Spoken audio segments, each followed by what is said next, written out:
Hey guys, this is Joseph Lucero with Powerlifting Technique, and today we're going to talk about bro splits. What are they and how do you perform them? So you might have been to the gym recently, and whether you're with a couple friends or a group of friends or whatever, you might have heard someone float this term around, whether it's recently or in the past, but someone might tell someone else, hey, what do you want, some kind of bro split? And although it gets stereotyped as a negative, there is some interesting details about bro splits that are worth mentioning, and that's what we're going to do today. Just to generally define it as best as possible, a bro split is a very intentional, isolated split that works specific muscle groups periodically throughout the week, more times than not, one time a week. So if I was to give you a little bit more of a concise answer, a bro split would be a muscle-focused split that isolates a specific group at least one time a week. And sometimes people might coin that as being, maybe like that's a bodybuilding type of split. There's a difference, and I'll explain why. There are some things about the bro split that might make sense and could be integrated into your style of training. So we are called Powerlifting Technique. We do talk about powerlifting. We do bring up strongman. We bring up all types of strength training. And I think it's fair if we analyze different splits to see the goods, the bads, and if there's anything we can integrate from there. So,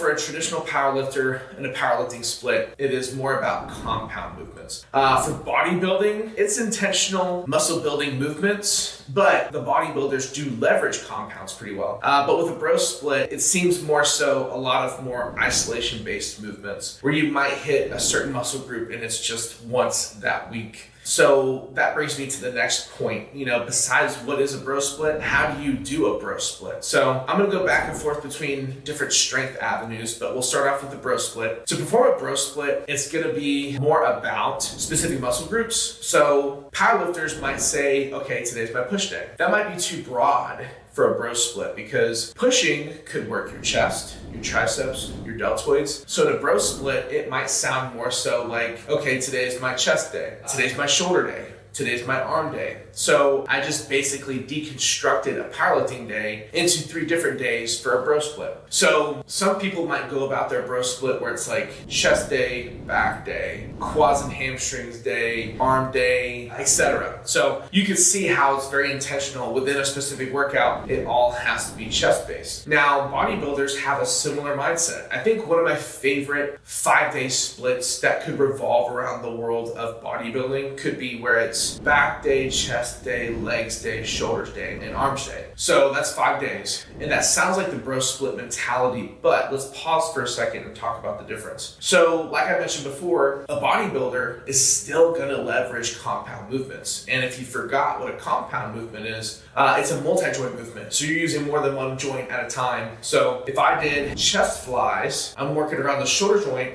That's an isolated single joint exercise. But if I do a chest press, bench press, machine press, cable press, that is using my shoulder and my elbow joint. So now that becomes a multi-joint compound movement. So the difference between perhaps a bodybuilder chest day or a bro split chest day, it might be where for the bro split, it's more about isolation. Single joint movements thrive the most. There's an intentionality on making the muscle work harder in that sense. Now, we'll get to it in a minute about the pros and cons of just isolation-based exercise, but there are, like I mentioned before, the differences between the bro split, the bodybuilding split, and the powerlifting split. To review real quick, powerlifters have a push day, pull day, leg day, but that's too many muscle groups at once for maybe a bro split or a bodybuilding split. So they have their own day of a specific muscle. But like I mentioned before, bodybuilders are still going to leverage compound movements. And in a bro split, they might not leverage as much of a compound movement. And if they do, they might just pick the most stereotyped chest day exercise. So they might go into bench and then tons of flies and go from there. Where a bodybuilder might have a little bit of a different science behind it, going to the chest press, the incline, the decline, hit from different positions to work different parts of the anatomy. But we'll move forward and get into some of the other questions you guys might have. One of the biggest questions we have when it comes to this topic is the bro split effective? Now, here's my advice about this. If we go back to earlier, I told you guys that a bro split is an intentional, muscle-focused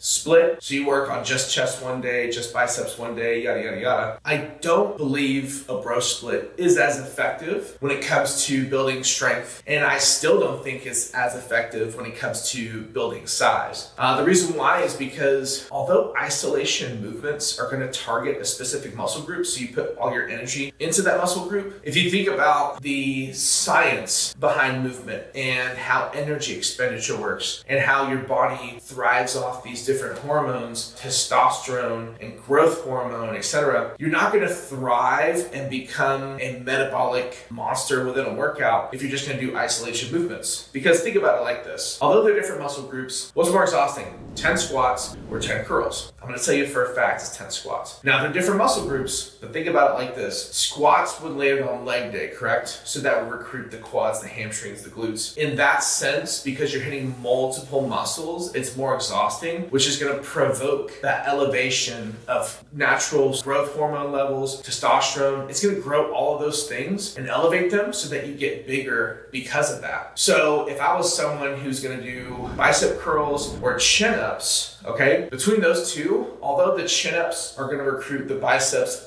and the back muscles as well, because you're getting multiple muscles from multiple joints being used, you're going to be more exhausted from chin-ups, and that's going to be a more effective way to go about building your anatomy. Now, I do understand that that's going to grow your back as well, and your back's going to be fatigued, and then you won't have the chance to do back day. But there is a ton of science and a ton of literature that supports the idea of working muscles more than one time a week and levels of hypertrophy skyrocketing because of it. So although the bro split isn't as effective, there are some things about the bro split that can be effective, which is isolation and focusing on muscle groups in general. But what's the best strategy for gaining muscle? And my strategy for you guys is, whether you're a powerlifter, a strongman, a bodybuilder, someone who loves bro splits, anyone who wants to build muscle or build strength needs to follow a specific protocol. There are some different protocols you can follow, but this one's the easiest one to go off of before you get too advanced. I would definitely always start a lifting day with a compound, because multiple muscles are being used, more exhaustion is being hit, and then from there, you're much more metabolically exhausted, and now your muscles will thrive off of what you choose to do after the fact. So a good example of this would be, if you want to grow your back, start off your day with some deadlifts. And I know deadlifts can be tricky and they're stereotyped as hurting your back, but what if you did trap bar deadlifts and you're more elevated and you have a better posture? Go into some trap bar deadlifts and then start doing some different things. Bent row, straight arm pull downs, cable pull downs, shrugs. The deadlifts are going to make you so tired that now you're more in a metabolic state. So now the huffing and puffing in that response to movement is going to thrive throughout the rest of the workout, versus being someone who just sits there and says, okay, today I'm going to row, and then I'm going to shrug, and then I'm going to pull down. Like, it's going to take a long time for you to even drop a bead of sweat down your head because of it. So that is definitely my advice to anyone who wants to have a better strategy for gaining muscle, who is on a bro split. Maybe just take your bro split that you're already doing, take away one of those exercises, and make sure that you start that day with a compound instead. So if you did straight arm pull down, rows, and lat pull downs and shrugs, maybe you reinvent it, or you look back at it and say, okay, which one's the least effective? Okay, the least effective one maybe is the pull down. Change that for a deadlift, and then go for deadlift first and then everything else after the fact. You're definitely going to see a change in the way your anatomy is built. So I definitely recommend focusing on that type of strategy for building more muscle. Now, a lot of times people who, like we mentioned before, talk about bro splits feel like that has to do with bodybuilding as well. Like they both go hand in hand. And that's not necessarily true. I do think there's a difference, and I think bodybuilders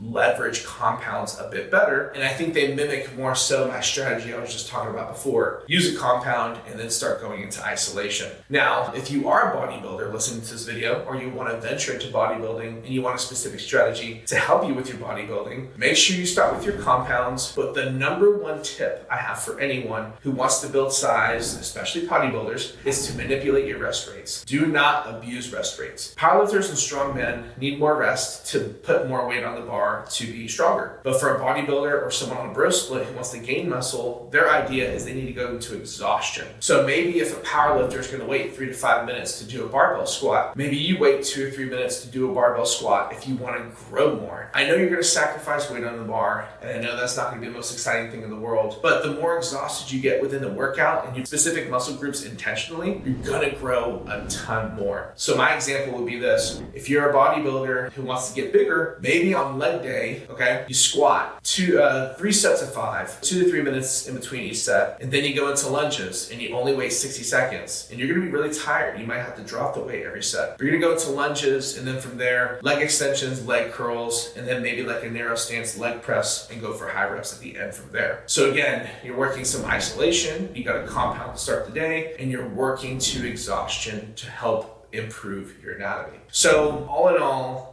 in summary, do I think the bro split's effective? I don't think it's as effective as it could be because it lacks compound utilization. A bro split intentionally isolates muscle groups so that you're hitting different muscle groups throughout the week, but you're only training them maybe one time a week. And it's been proven in science over and over and over. The more frequent you are with muscle groups, the better they're gonna grow. So I definitely think a strategy to improving that, making sure you work compounds, because also if you did a bench one day and then an overhead press one day, you're still using some of the chest, the triceps, and the deltoids in both situations, and now you've done those muscle groups twice a week. But from an overhead position, it's more shoulder, and then from a horizontal position, it's more pec based. So I definitely think those are some good tips to think about as well for improving your effort. And then one thing I talked about for bodybuilders: manipulate your rest rates and make yourself work to fatigue. Again, my name is Joseph with Powerlifting Technique. It was a wild ride today about bro splits. I hope you enjoyed it. I hope if you have any questions, please type them below. Let us know your thoughts. Subscribe, like the channel, and hopefully we'll catch you next time.